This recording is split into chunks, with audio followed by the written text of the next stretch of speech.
Shirt show. All right, let's go. Shirt show! Talking shirt! Shirt show!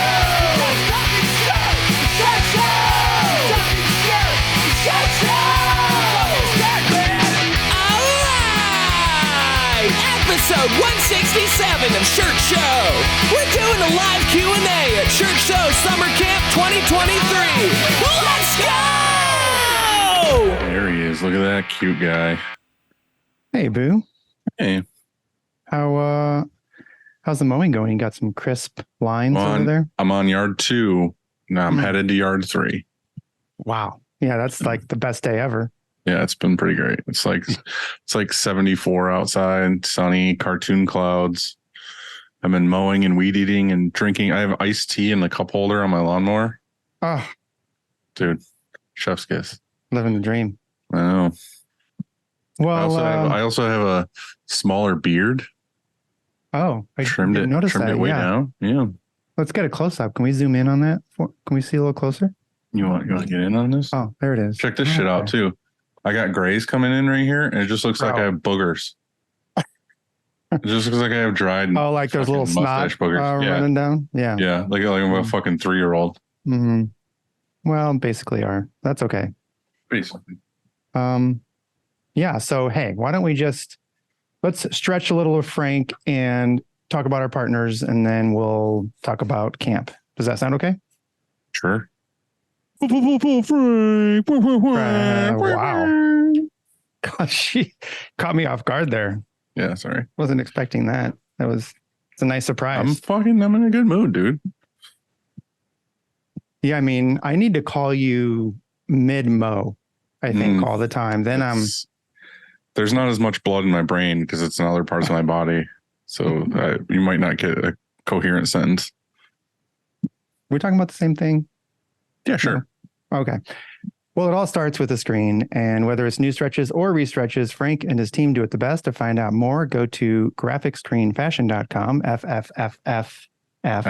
Rank.com. I think that might have been 6 there, but people know. Or GreatFuckingScreens.com. cleaning screens is no fun, but Easy Way makes it way more fun. Or their line of eco-friendly chemicals will make screens. We'll make wee all the way home. That's right. Easy Way. It's the easiest way. Choosing the right emulsion for your shop is complicated, and that's why we love Chromoline. Go to chromoline.com to watch Kev's vids or contact him on Instagram at the Emulsion Guru and get the answers you need fast. Ooh, you added that other word in there. I like it. Mm.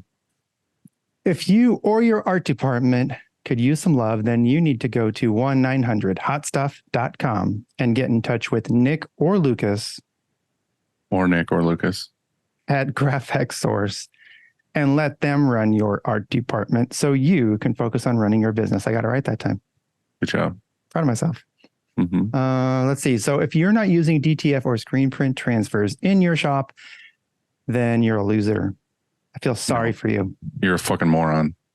That's right. We have partnered with Howard Custom Transfers to get you the transfer you need fast. Check them out at howardct.com. Hell yeah, brother. Boom.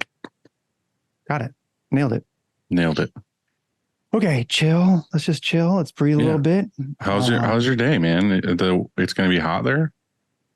Oh, yeah. So I woke up to no AC, like the furnace. So it was blowing air out of the registers, right? But it's not cold air.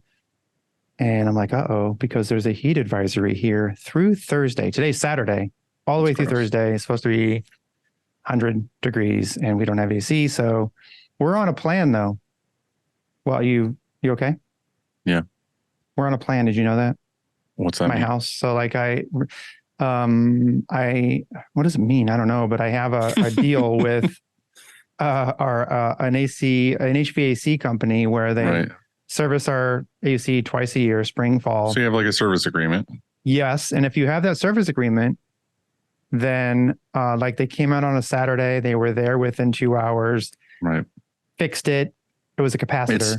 It's like you hit your life alert button. What's that? Life alert? You know I don't know. You know what life alert is. it like an emergency thing? It's the necklace that old people wear where it just has a call button on it and it basically calls 911 if they fall over. Oh, that? Yeah. Yeah. I didn't know. I don't remember. You ever see the I don't commercial on TV where it's like an old lady fucking like Yeah. falling over like this? And then she's just like, life alert. I didn't know what the name of it. I don't pay attention. But yeah, so it actually, and he turned out to be like the coolest dude. We're friends now. Nice. We have, you guys are chill. Get it? Because he's an AC guy. I didn't get it. Like, cause I saw the look on your face and I'm like, what do you mean? I had to push up my glasses. Yeah, we're chill. Nice. Okay. So that's that. Cool. Got my new boxes in this week. Mm-hmm. Mess. I'm gonna knock them over. Oh God. See? Look at that. Look at that. Look at that fancy thing. I can't show you because it's too close. It's really nice. Yeah, they're sweet. I love. What are you doing? I'm trying to move some shit so I can show you. Okay. Just like all over print. Yeah, I love it. So, you ordered me some, right? Yep. Thank you. You're welcome. They're pretty sweet. It's been a long time coming, finding the right place that can do them. The nice thing about these boxes, though, is they're multi-depth. Oh, yeah. So You have 99 different depth choices. yes, 999 choices. I did use one company. They were great. They just had an issue with printing over the multi-depth. So we kind of didn't do that. And it kind of was a little bit of a bummer. And then Josh Lancaster, sorry, hooked me up with this guy, and they're right out of Syracuse. So they're real close by. Oh, no kidding. They did a fucking bang up job and they're awesome. So I'm They stoked. look like it. Yeah. Yeah. So I need to order some of those. So I need your help maybe next week. Okay. And then TC made us these. Hell yeah. Me and you hot dogs. Just me. Just you. You're covering my face up. But there's you. Oh, there's the real money shot right there. Yep. Cool. I'll add them to the store that we need to redo. People can pick them up. Yeah. So camp, yeah, it's over. We did it. Yep. Never again. No, we're going to have one next week, I think, right? So, yeah. I mean, we got the formula now. Mm-hmm. It was a great time. It really was. I was stoked on it. You did such a bang up job putting it all together, and your shop looked awesome and amazing and clean, and the dinners were great, and the vibes were great. Everyone was in a good mood, and it was just it was a good time. Like, in all honesty, it was like, I know it was our thing, but like, I feel like in general, just the vibe from everybody was like a cool, like, we just hung out and had a good time, and we learned a bunch of shit, like, Yeah. I brought Bill, and like, he took notes, and he had a good time, and, learned from Ray and Kevin and Alex and Howard Frank. and everything. Like, Frank. Yeah, it was awesome. Like, it was a really good time, in my opinion. Yeah, I want to thank first of all, I guess everybody that came. It was great seeing them, and thanks for supporting us, and thank you to our partners for coming down and sharing knowledge, because that's all they did. They had to do it 6 times, because we had 6 stations, and every 40 minutes, they started over. And I know what that's like because I did 6 shop tours. Yeah. And each one was different for me, which was great because I just did sort of a different version, and people asked questions, and that was awesome. And thanks for everyone that helped like put this together, like from my team, from your team, Christina, Joanne. Yeah. Christina, everyone. Joanne, Michael and Trinity helped out a lot too. He did a lot of running around. What else do we got? I mean, Kyle helped out a shitload. Oh my gosh. Alex. TC You with gotta- the stickers. I know. And then John made us a John with a giant banner. banner we never used because we were going to cut out our faces so that anybody could get their We picture. still can. Still can do it, I guess. We'll just bring it to Long Beach. Yeah. But thanks everyone because everyone pulled it together. It's great. Yeah, couldn't have done it without everybody. It was a collaboration. Is that a good word? But you did a lot of it. At least 3%, I would say. Right.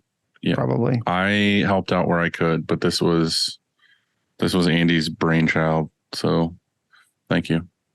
What was your favorite part? What was my favorite part? Snuggles. Yes, definitely Nuggles. I mean, of actual camp, I think it was cool just walking around. Like I didn't do the actual, like you did one thing all day. Like I kind of walked around and helped out and I grilled a shitload of hot dogs. Dude, you did. And by the way, we forgot the hot dogs. So we got them at Costco and then forgot them at my house in the fridge that morning. And Joanne came up to me at like 11:30 and said, hey, because I was on a tour and she's like, hey, I think we forgot the hot dogs. And so she like booked it home. And then you had the grill ready, like hot and ready. Charcoal was going. Yeah. And then we made hot dogs and that was fun going outside, cooking for everybody. It was a good time. I think just bouncing in and out of all the sessions was cool to do and see people. And I mean, I really enjoy the afters. So like the dinners and hanging out with people and all that stuff. But yeah, it was kind of a blur, but I know. It was a good time. I hope that we get to do more of these. I mean, we'll have to think of topics and what to do and what to say. But I think now that we kind of have a little bit of a formula of what to do and what not to do and how to do it, we should do more.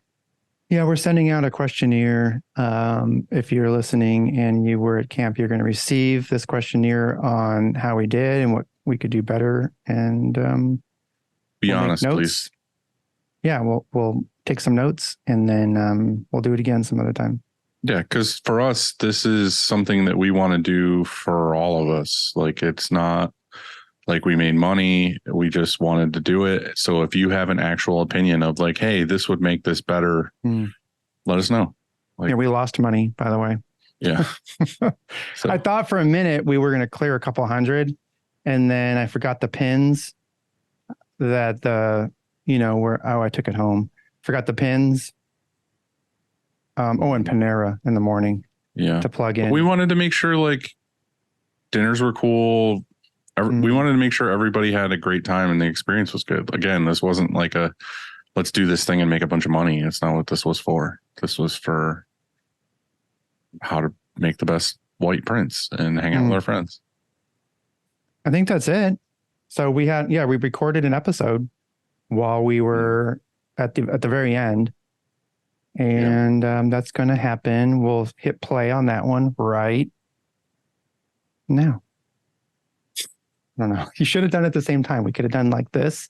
Right. And then, oh, wait. Meow. It's going to happen right now. So we're not going to put you through like a long show today. We've done a whole bunch of talking, and so have you, and we don't make you sit there for too long. But we thought we'd do a wrap up and a Q&A. But also thank our sponsors for being here and sharing all of their information. Of course, we had Frank here and his son. They drove all the way down from Chicago, hung out here and talked about frames and thread and things like that. Who else did we have? We had Candy and Jody drove 7 hours to be here. Got stuck in traffic. Yeah. From Howard. So thank you guys. We had Kevin. He's cool, I guess. Yeah. He brought all sorts of, fancy tools, and I didn't get a chance to go in there, but I wanted to. I peeked in there once or twice, but it looked pretty cool. He had the most to talk about because I had to always go in and tell him, fucking wrap it up. Let's go. If you ever need more info, he's all over the Kev's internet. Vids. Yeah, Kev's Vids. Alex over there. What did he do? best part about Alex was he called both of us the other day, and we were like, "So you prepared?" And he's like, "Fuck no." And then basically he did what he does best. He showed up and he just talked to everybody and had zero issues. It was flawless, perfectly all day, right? Yeah, there you go. SNS, they provided all of the shirts, tote bags, hats. Yeah. Gildan also sent us a bunch of shirts, so thank you to them. Graphic Source did the art. They did us and a hot dog, and they did flyer stuff and anything graphic wise. Yeah, I think that's it, right? So thank you all. Kyle for the beer. Where's he at? And everything else, helping Kevin and setting up the charcoal for me. I mean, my team, I can't believe it. I would suppose you could easily say for the past 6 weeks we've been prepping for this. Some days no, other days we're working on other, like various things. And then it got to the point probably 2 weeks out where I was like, oh no, like we're definitely not ready. But they stepped up huge and killed it, because I know there was like a couple, like maybe 2 days ago or a day ago, I started to like overload and questions, and people would come to me, Andy, what do you think? Should we have like the cooler over there? I was like, I don't know. Like whatever you think is right, let's just do that. And so that's all them. So like all that stuff is them. I know that Joe and I at about 8 o'clock, 7, whatever it was, a couple of nights ago, say, hey, we got to go buy hot dogs. I'm going to go to Costco. We're going to load up. She was chirping. Thank you, night owls. And so Eric and Val sent, you know what chirping is? So it what is it exactly? So yeah, chirp wheels. They're like round. You can put them in there's all different sizes he sent me. You can put them in the back of your neck, the back of your back. It's called chirping. Yeah, I know it sounds weird. But it feels really good. And so Joanne does that every single night, and I interrupted her mid-chirp. And I was like, look, we've got to go to Costco. They close at whatever. It's special time for Andy and Joanne. It's code word for something. You ought to go in the bedroom and chirp. What was I saying? But like, look, we got to go buy like 150 hot dogs. Let's go. And not only that, a bunch of waters. And she doesn't let me pick up that kind of heavy stuff, which feels really weird, but she doesn't let me do it. So we went. Too much wiener for you? We went over to Costco and loaded up. Brought them here, and then no, we didn't bring them here. We woke up this morning and I was like, we gotta go. You forgot them last night. We were talking about them at dinner, and you were like, oh, we forgot to bring the hot dogs. And then I literally thought this morning, there's no fucking way they would forget the hot dogs. Here's why. So I get a text. I get a text from Alex at 6 whatever, and he said, hey, they're getting ready to tear up the front drive. They've orange painted it off, and they're gonna tear up her entire. There's like a whole crew here, and they're tearing up the driveway. No parking today. And I said, haha, that's great. It's funny. It's everything. It's a joke. But no, he said, for real. And so they said they checked Google and we're closed on Saturdays. Of course they could do it, right? And so anyway, he said, well, we're open every other Saturday. So you guys got it wrong. On the fly. And so he said that he told that to the one guy, like the foreman. He said, hey, we can't do it today. And then he told the crew, and the crew went, woo, whatever. And they were paid for 8 hours and went home. So yeah. That happened. So you forgot the hot dogs. Oh, yeah, long story short. Short story long. We forgot the hot dogs. Joanne drove home and got them. So I don't know. I thought we would do a Q&A. So like what we maybe talked about today, learned today. We hope you guys have questions, because nobody's going to want to raise their hand. Yeah, I mean, if you have any questions, we'll try and answer them. If we can't, then we'll turn to the pros that came down and helped. Maybe before we get started, I'll mention if I can remember them, because my brain's kind of fried. But there's like these 5 truths. I talked about a couple of them as we were walking through on the tours, and maybe some of the people on presses and stuff like that, they were sharing those too. But the 5 truths I thought of in our pursuit of how to print a better white that we've learned. We shared most of them today, and the first one is the turnabout. because we thought it was important that at all times our ink was the same. Like there's so many variables. What was it? Logo Daddy just said they were trying to count them up. They came with 500 and whatever it was. There's a lot of variables, and so why not eliminate one of them by always, at all times, whether it is cold out, hot out, whatever the barometric pressure is, if that matters. Like all of those things, we always have a 5 of white sitting on our turnabout so that we can walk over to it. If we're mid-run, we run out of white ink, we walk over, put it on our screen, it's the same white. We don't have to worry about, slowing down our squeegee and trying to get it to mix up. And so the turnabout is one of those truths. Next thing is thin thread. A lot of you saw thin thread over there. If you've never used it, I know when we filled out that the survey, a lot of you do use thin thread, at least for your underbase. And so that's what I always would recommend is if you're not going to invest in thin thread for 230s, 180s, all that kind of stuff, at least for your underbase. Or at least call Frank and get a sample pack and do your own testing. That's what I did. Like we didn't buy 500 of them all of a sudden. I just called them and I said, I need to try this because we don't want to go to retentionables. We like the idea of wide open mesh. And I talked about this with Ray because a lot of people would get that similar result with retentionables by stretching your mesh further apart to get your holes a little bit bigger. Yeah. But we liked the idea of our static frames. Easier to clean, cheaper, easier to handle. With our Frank uses mainly hydro, and so not S-mesh, right? Maybe the 180 is different. I can't remember, but it's mainly hydro, and we just fell in love with it. We were able to do so many things. So there's like that graphic over there that we can, print with a single stroke, and we can print faster, and we can reduce our pressure. I saw a shop recently that had a bug sprayer filled with water at the end of their dryer as the shirts came off, and they were spraying every shirt to get the pressure mark out. I was like, how inefficient is that? You want to just back off your pressure instead of putting a Band-Aid on a wrong problem. And so, I don't know. You can do a lot of things with thin thread, and we highly recommend it. And if you haven't ever tried it, just buy a sample pack, or maybe he'd even give you 100. Is that right? Always be testing. Always be testing. The next thing's EOM. So the number 3 truth that we found on our How to Print a Better White journey was emulsion over mesh. And we never knew what ours was. So we guessed. We put our finger across it and say, oh, it feels pretty good. Shh. But too easy.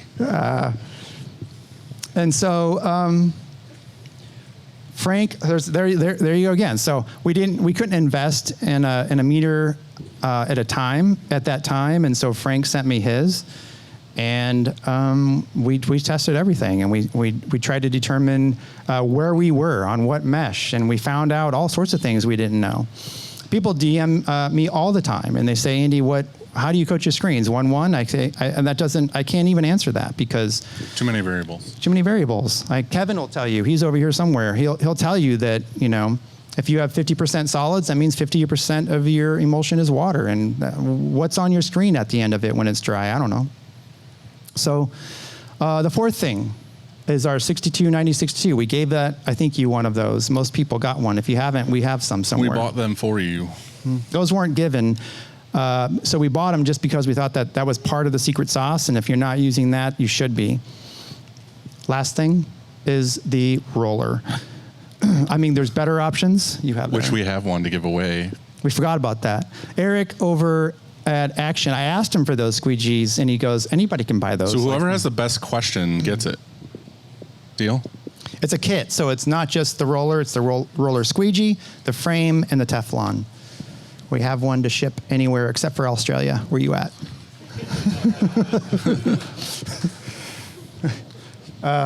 So his answer is going to be wrong.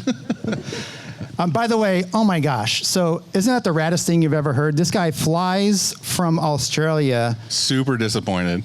Look at his face. He messaged me, say, hey, where do you think I should, I'm landing in Chicago. Where should I go? I said, the bean. And also Nick Wood knows this really crazy disco he took us to like at 1 a.m. Where's that?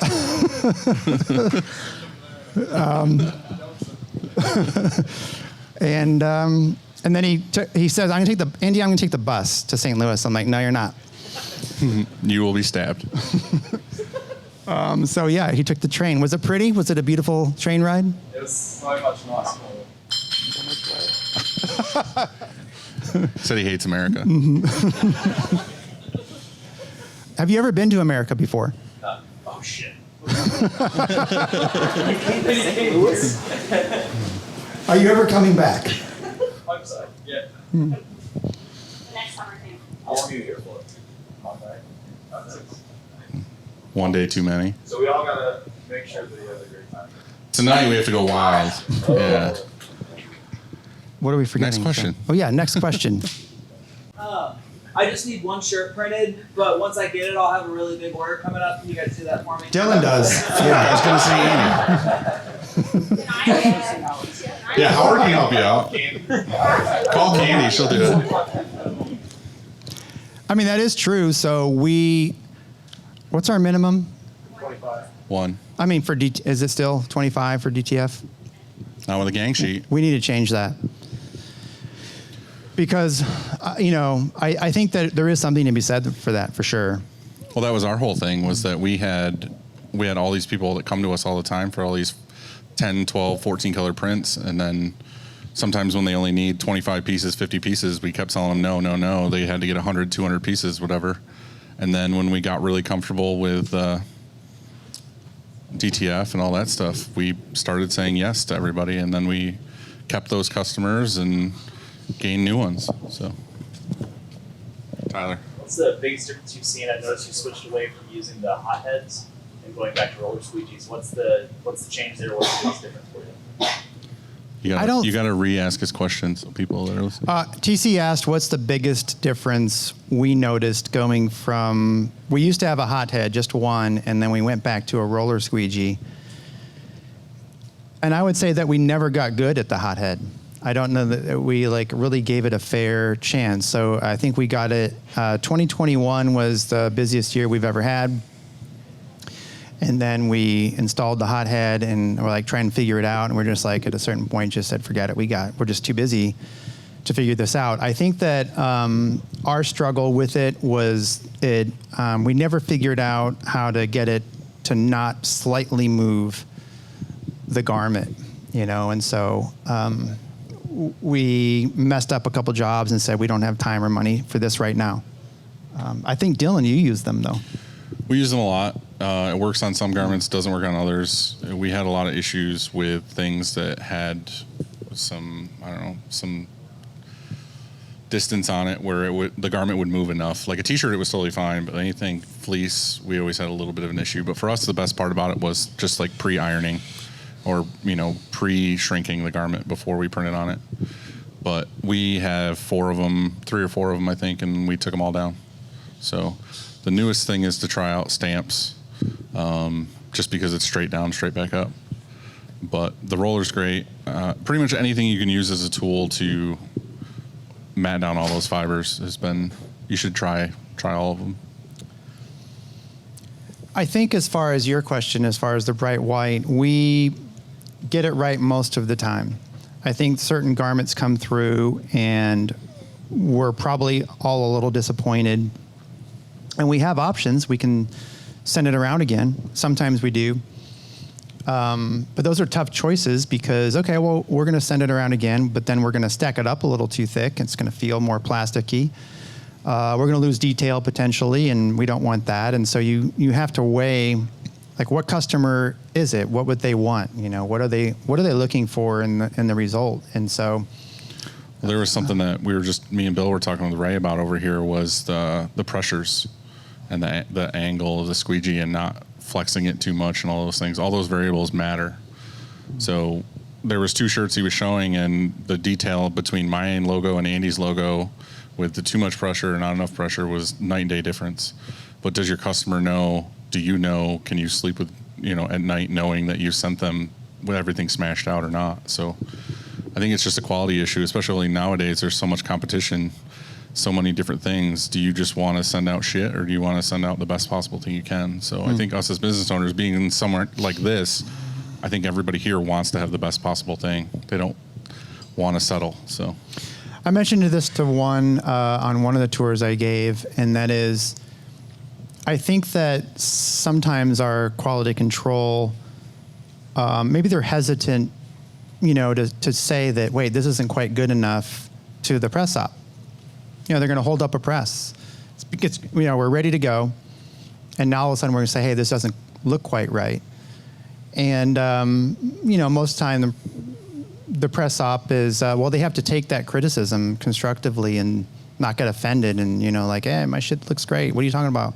And so that's sometimes really hard. And I always tell that quality control person that, do you want to be known as the person that has very high standards and they better send a good test print down the dryer, or they know it's going to get rejected, and be known for that? Or do you want to be the person that's known for, it'll be fine, they don't care? And so they always choose high standard. And so, and in the end, that press op knows that that's a good thing. Even if they're having a bad day, they know that their prints need to look good. So, that's what I choose. I know that a lot of times. Like, I try to stay out. If I walk by a dryer and I see the white isn't great or whatever it is, if it's slightly bad, most of the time I say nothing. Because that's not my job. I'm then micromanaging maybe. I'm getting in the way. Kasperian always says you're putting your finger in the fan. It hurts and it slows things down. Why is that? I should be worrying about all kinds of other stuff. There's a big problem if I'm out like criticizing some shirt that's coming down the dryer.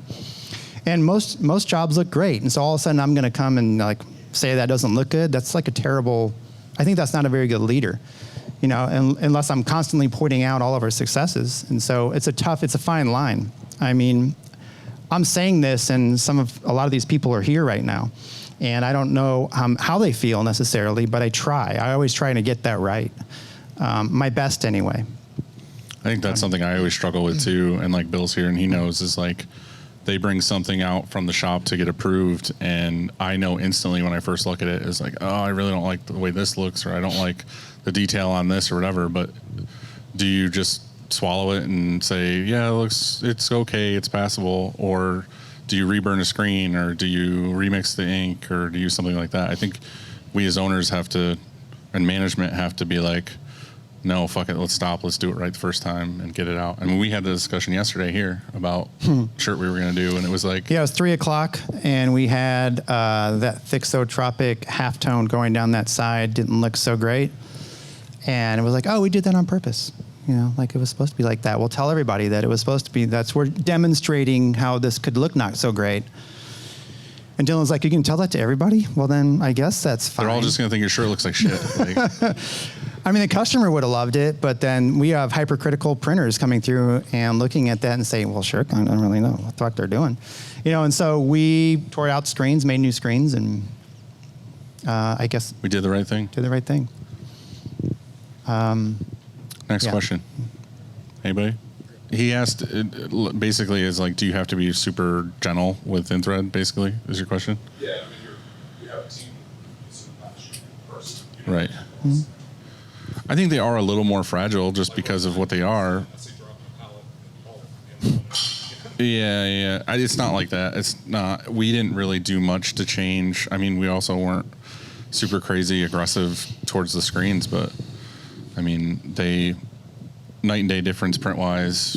Everybody was on board because the prints looked better, less passes, stuff like that. So I think as long as you're not crazy and throwing them around and dropping squeegees and flow bars on them every day, then you'll be fine. It's not.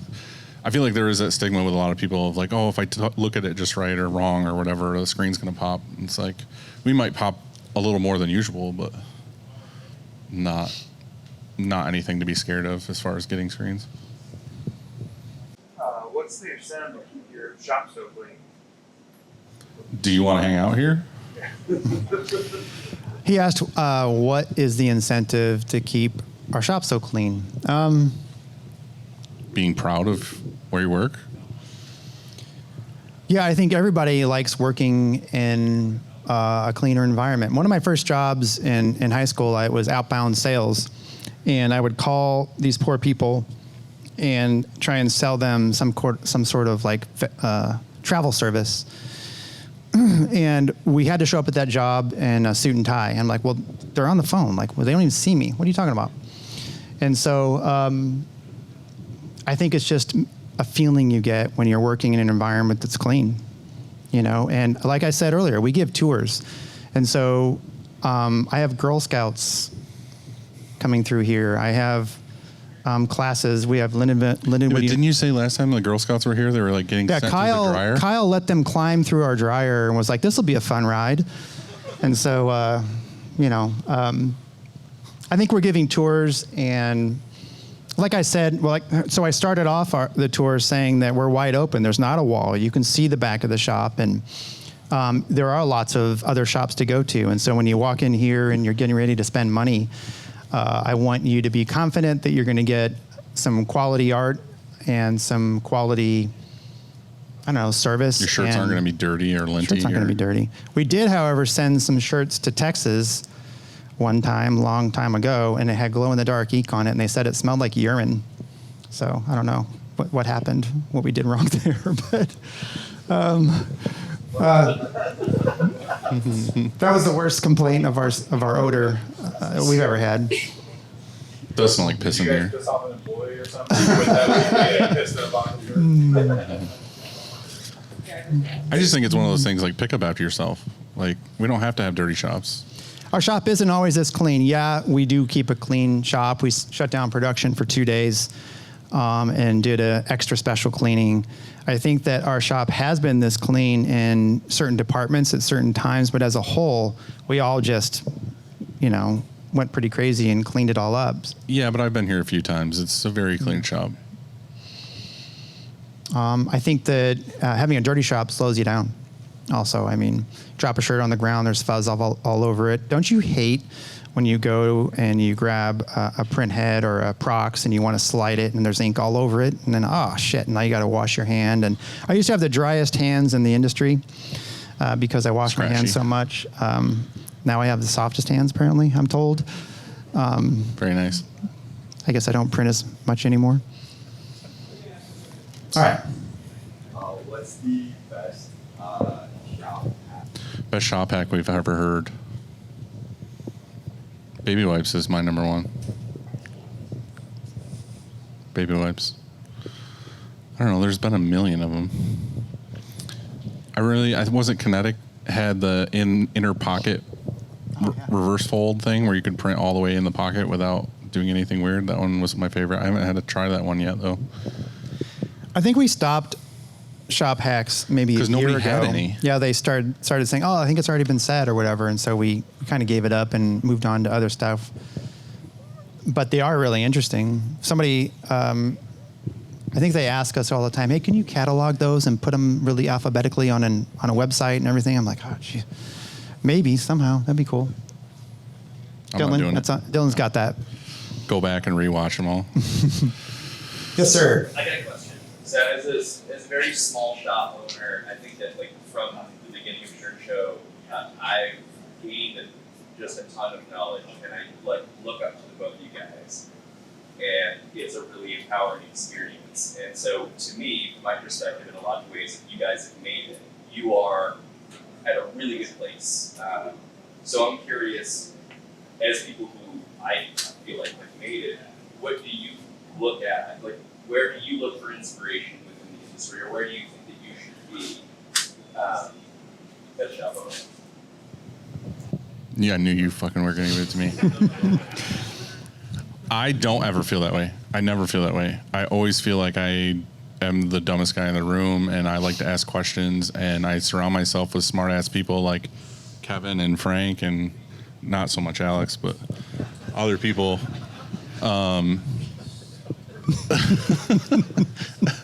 Definitely not Andy.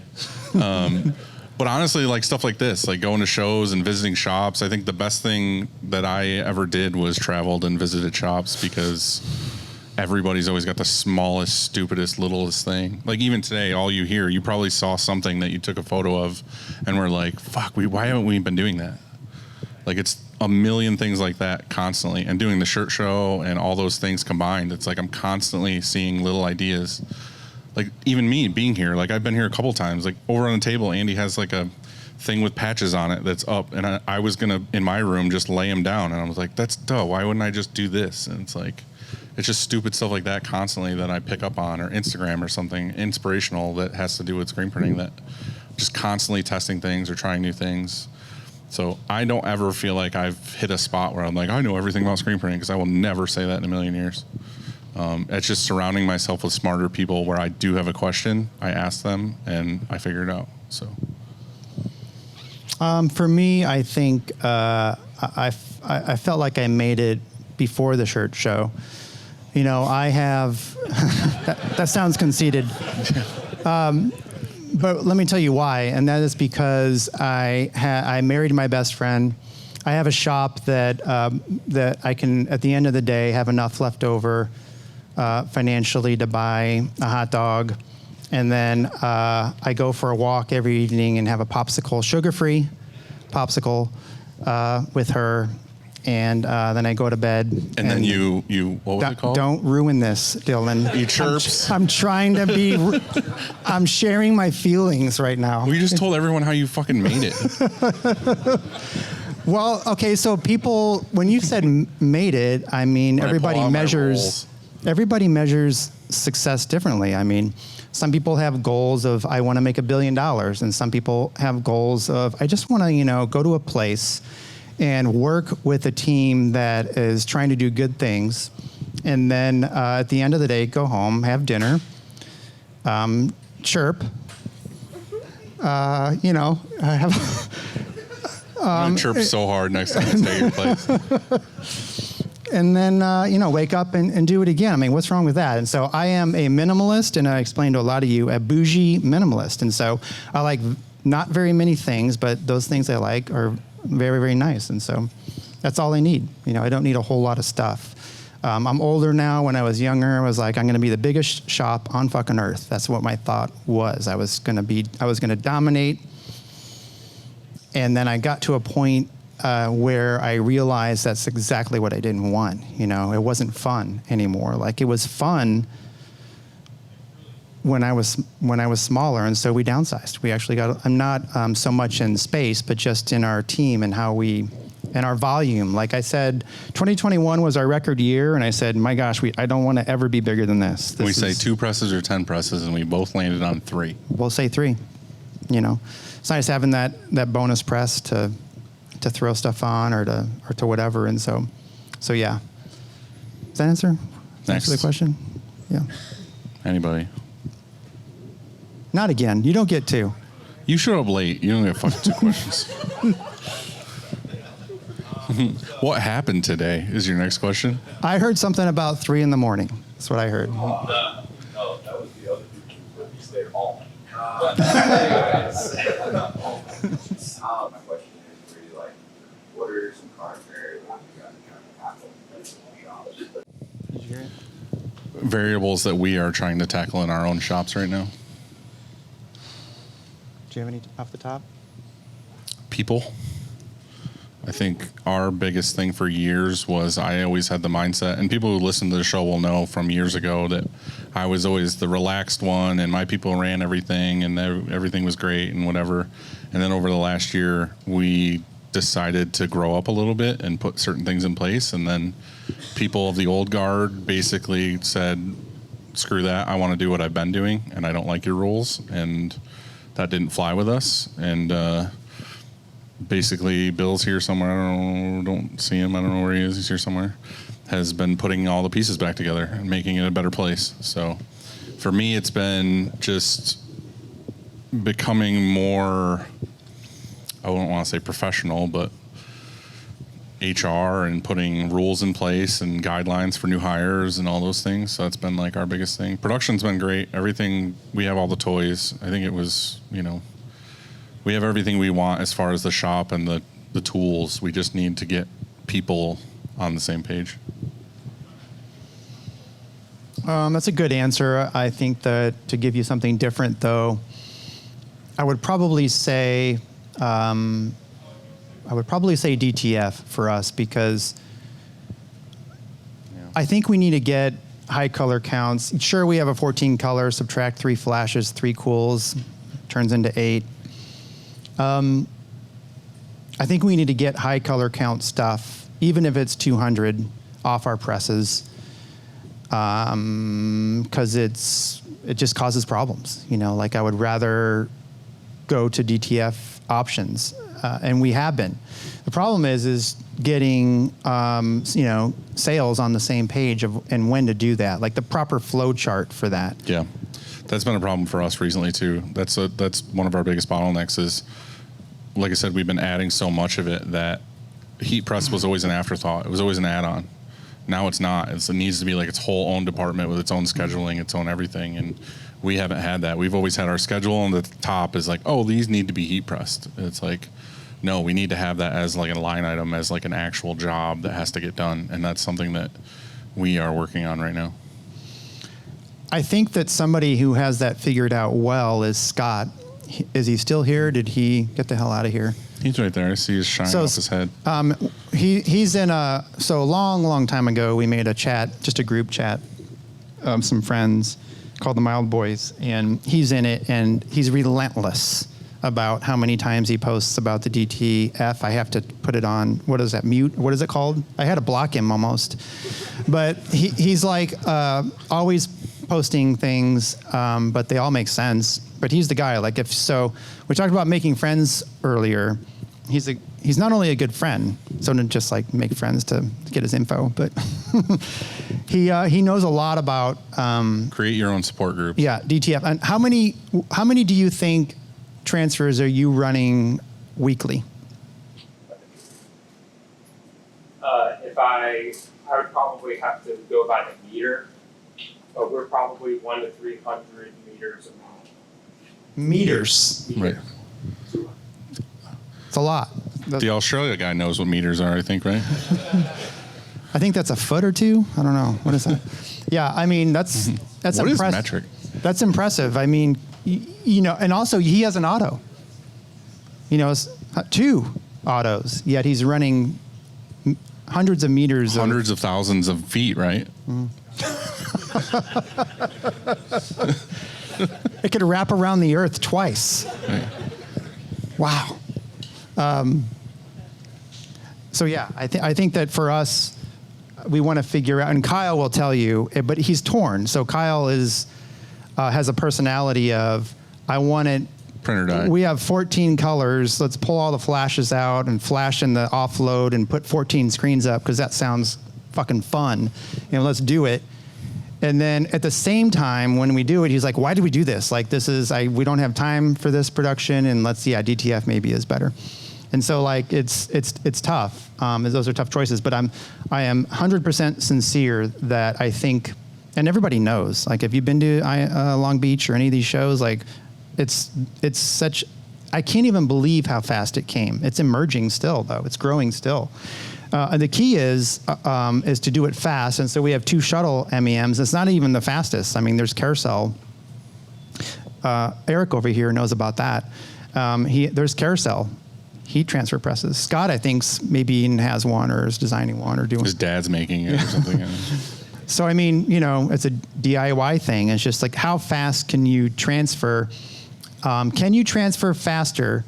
I guess the question is if, let's say you have 100 shirts, 8 color, can you make 8 screens, reg it out, print those shirts on your press faster than you can transfer 100 8-color transfers?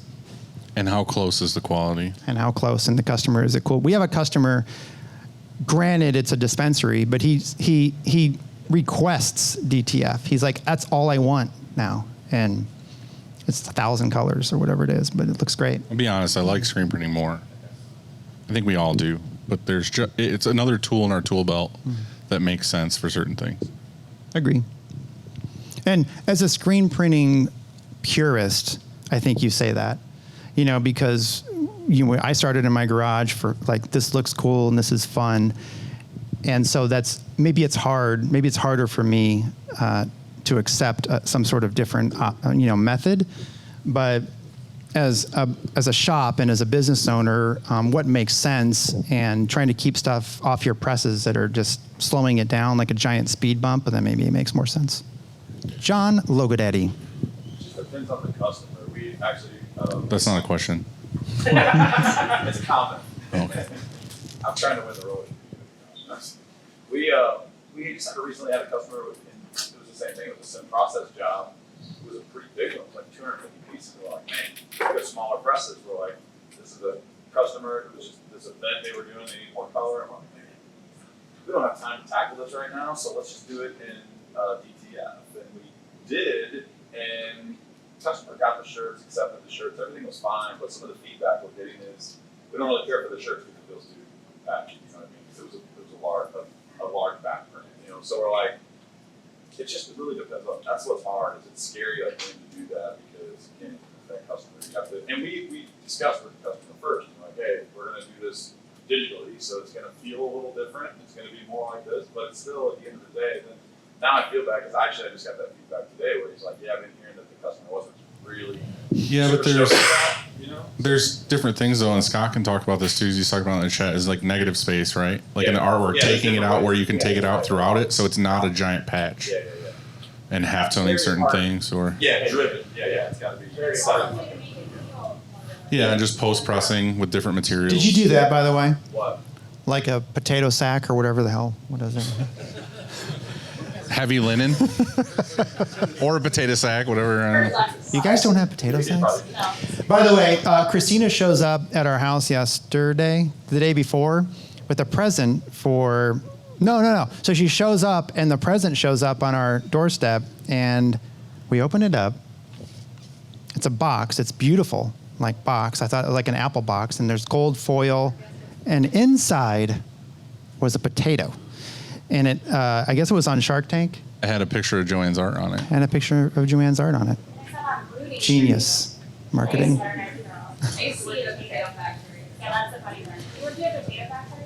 So that's your guys' kink when you're twerp. You're what do they call it? Chirping? It's not twerp. You're in a potato sack and you're chirping.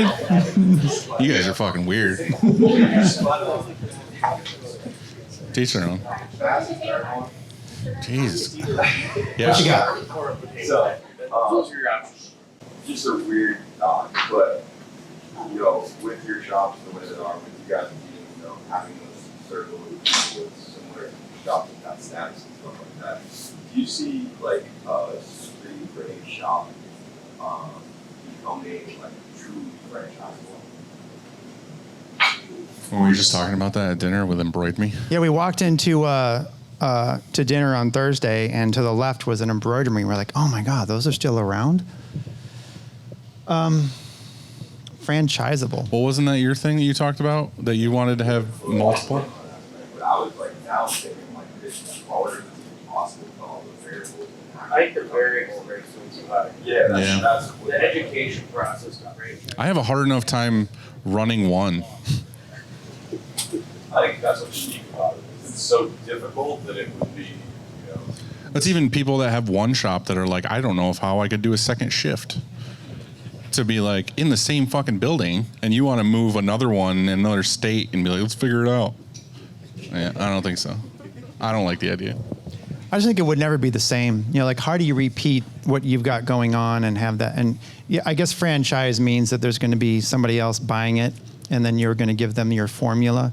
But my formula, anybody's formula, that blueprint is different. You know, like if I gave you my blueprint of how we became what we became, it won't work. Well, that's the other thing too. We talked to like Culture Studio, and they were having one in Chicago and one in Florida. But like, again, we were talking about dark. They were saying they had the exact same equipment and everything, so they could have the exact same setup in other places. But like realistically, like Kevin, aren't they going to have like different variables with heat and humidity and everything else? Like the shop's going to have to run a little bit differently. Your playbook in New York isn't going to be the same playbook in Florida. Okay, I got a question. Over under for you guys. Over under is going to be to play out this question and how to exit as far as you sell your business or your franchise. So the over under question is: do you have an exit plans in general, or the future? Over under it. Is selling it overrated or underrated or properly rated? Having an exit plan. I want to die in mine. I want to get caught in the turnabout. I want the fucking G3 to cut me in half. I don't want to go through the dryer. I don't know. That sounds terrible. I just want to be fucking sliced in half. Bleed out on the floor. My answer is I think I'm getting of the age of where maybe it's I'm considering like when that would be, but it would be early if I did it now. Most of the people I hear that do decide to retire early aren't very happy, you know, because sure, this takes a toll, and I guess there's good days. You're gonna miss the hustle and bad and days, bustle. but like it's action packed. You know, you come in here and there's stuff to do. So what do? Go home and then like chirp, and then what else? Popsicle walk. And I mean, what do? I just don't know what I would do. So at the same time, nobody's last words were I wish I would have worked more. So I don't know. Like, do you have the answer? No, because I look up to you guys. So I got to get to that point first and figure out. I think that a lot of screen printers are different type of entrepreneurs. I think that we started our shops, you know, because we were in a band or because we were artists or whatever that is, and we didn't start it like the typical way, you know, like, oh, well, we're in business and we're here to make profits and we have an exit strategy. Here's my business plan, all that kind of stuff. Like, I didn't have a business plan. I don't have a business plan. Never have. I don't advise against it, or maybe I do like that because I don't like knowing what's next. You know, that's sort of fun. I mean, maybe does that make sense? I just think getting it to the point where you work on the business and not in the business, and then you can hand it off to a friend, or you run it until you die, or I don't know. That's where I'm at. I'm at the point now where the shop basically can run itself without me, so that I can do what I want to do, but I poke my nose in every so often and usually mess things up. But I wish there was an easy way. I wish that.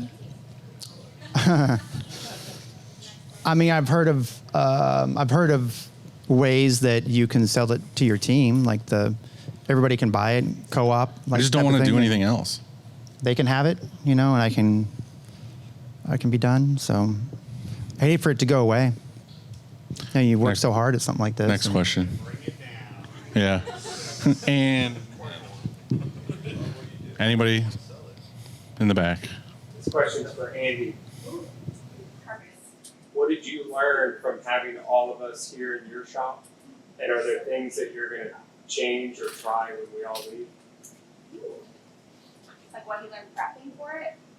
No, what did you learn from us this week or this event? People poking holes at your shop. I mean, I didn't get a whole lot of that. I'm sure that I know that when you know, this is a vulnerable spot because you're in here and you're going through and there's good things and bad things. But I'm okay with that because I also know that I don't claim to be, this is like the best shop in the world. And so I think that I've never planned an event before. He did great, guys. Come on. Yeah.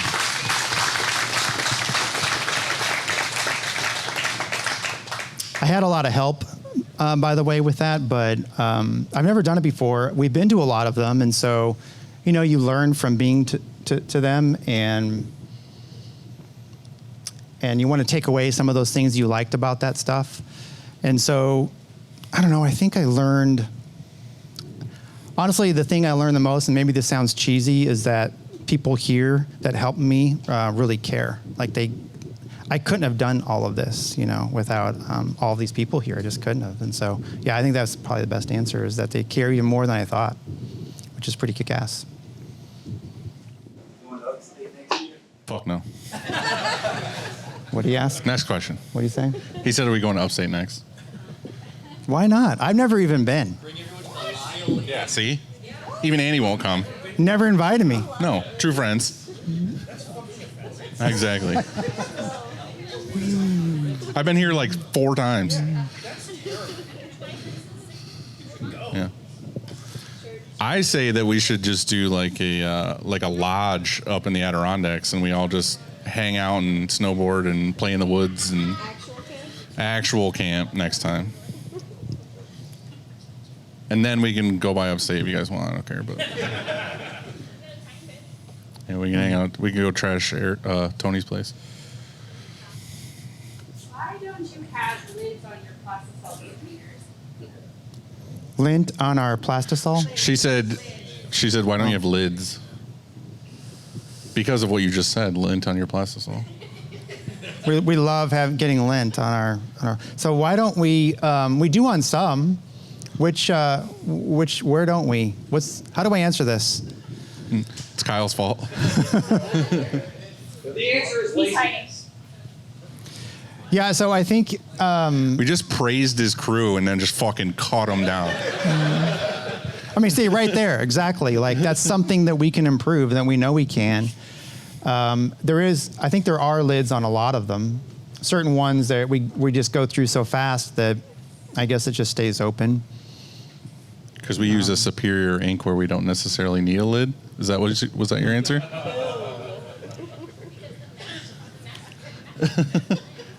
Was that a better answer? Okay, you're welcome. Next question. Nebraska, you got one? Oh. What have you learned from each other that you do in your shop? Oh, Christina. I mean, it's been 3 years. Over 3 years. But look at each other while you talk about it. Yeah. Eye contact. Yeah. Whisper. 3 things you like about each other. Like Dylan was just talking about, like, I don't want to use the word business, but HR and stuff, and like that's for sure something you've learned from. Well, that's the reason why we have this. That's the reason why you guys are here, is because we called and talked to each other about our problems and our issues, and we help each other figure things out. I make him more of a heartwarming human being, and he makes me more of a hardened asshole businessman. That's Andrew, right? Right, Andrew, yes. No, there's honestly a lot of things. There's a lot of things, like, if I'm being totally honest, like, we just talk things through, and I call him all the time and I say, hey, I need advice. And then he'll call me and just talk to me about fucking walking or popsicles or something. I don't know. He never asked me for advice. But Andy has given me a lot of really solid life advice, shop advice. There's a lot of things that we talk through. So, and then we decided to hit record. And we're here. I think Dylan is way more go with the flow, and I'm a different person outside of here. When I leave, I'm a little bit different. Like, I'm way more chill here. I've always, like, I've got stuff to do. I'm answering questions. I'm taking guesses at questions, hoping they're right. You know what that's like when you're there's a lot going on and you're trying to write an email and you get interrupted and then you got to answer. So I think that sometimes as I aged, I wasn't chill enough, if you want to call it, outside of here, you know. And so hanging out with Dylan, Dylan's very likable when we're out in public, and I'm less likable. And so that's real talk here. And so I learned that, hey, I've just got to be a little more chill, and then maybe more people will like me. And so, because I just like things. I'm an only child. I mean, that's all. I guess that's all I have to say. That's it. I mean, I didn't have brothers or sisters, and so I was kind of like I was used to getting things my own way. Sorry, Joanne. And so having like this little brother, I guess, helped me. Does that make sense? I love you. All right. Love you too. Okay. So this is more of a general statement for the shirt show. I personally would credit the shirt show with opening up communication in this industry that is not sales based. So when you go to a trade show is very focused on showcasing equipment and things and services that are for sale. I personally feel that the shirt show has turned a new leaf for our industry, which has historically been very gate kept. The old guard didn't want to talk about how anything was done or share any information, and the shirt show has completely reversed that. And I credit the shirt show with being responsible for, well, knowing any of you, number one, personally, and for the open sharing of information. Well, thank you, Because it wasn't Scott. that long ago in this industry, no one would be allowed to just openly walk through a shop. And I've stolen way more photographs of things in here than possible. And that's why you won't go upstate. Thank you, Scott. That'd be pretty cool if we had like a small percentage or anything to do with that. That's pretty cool. Thank you. I wouldn't know anybody. Like me personally, a friend from I posted a friend probably. So it's your fault. Your fault. I'm sorry we introduced you all to Christina. Yeah, you are. A friend of mine from college, I commented on Fred Tavo like group. He was like, "Hey, are you spearfishing?" And I was like, "Well, I'm at their shop." He's like, "You have to listen to this podcast," and I was like, "I don't want to listen to two dudes just talk to me." But then I did. He sent me the graphic source, which we now staff. It took about 6 months after I listened to it, but we staffed with them. We started with, we had Easy Way already, we got everything in, and then we reached out to them, met a bunch of girls, started from Girl Mafia, like, met my best friends, and I'll make sure conflict the third time this year. So, all the things. Well, thank you. I think following up on what Scott said too, right? Like you all do a very good job of showing us that no matter what size shop we are, we all deal with the same bullshit across it, right? And so like you guys are very open about that. It's really cool to see large shops, small shops, people that are slightly in the industry sort of talk on the same level and bringing that all into a group is great.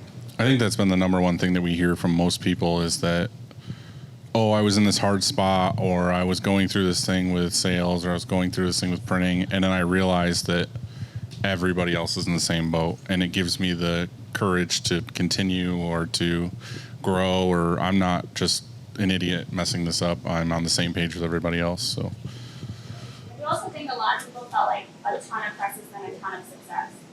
I feel like enough shows of like 2 presses or 10 presses, and I like 2 presses. A lot of people are like, oh wait, no, I don't have to be like. I think the industry dick measuring contest of what's your square footage and how many employees do you have, put that away, has kind of gone away. You knew already what was happening. I think that's kind of gone away. I think the stigma of, having the biggest shop and all that is kind of not as cool anymore. Do want to say thank you to everybody for coming. We didn't know what to expect. We kind of threw this thing up on Instagram and said, hey, we want to do this camp. And all the tickets got bought in a day. So thank you to all of you. We'll debate after this if we want to do it again. I would love to. Please tell us what you liked and didn't like so that we know what to do better next time. But anything you want to say? Yeah, ditto all that. Thanks for coming. I definitely met some new friends today, and that was our number one reason for having this. We have at 7 o'clock a dinner, and that dinner is brought to you by our sponsors. They decided that it would be cool if we didn't end right now. We actually went out and had a bite to eat because, some of you came from Australia. And why not hang out just a little bit longer? And if you're sick of us, there's other spots. St. Louis has many, many restaurants, but we're going down to this one. It's on our web site. Yeah. Can they find it this time? It's easier. This place is easier. And also larger, and it's our private event space instead of like a shared bar. With lots really, of really food. good burgers from what I heard. Yeah. And also vegan, vegetarian options for those out there that have it, that want that. So go back to the hotel, chill, take a nap, we'll see you at 7 o'clock. What time does the bus pick us up? There's no bus. Thank you, everybody.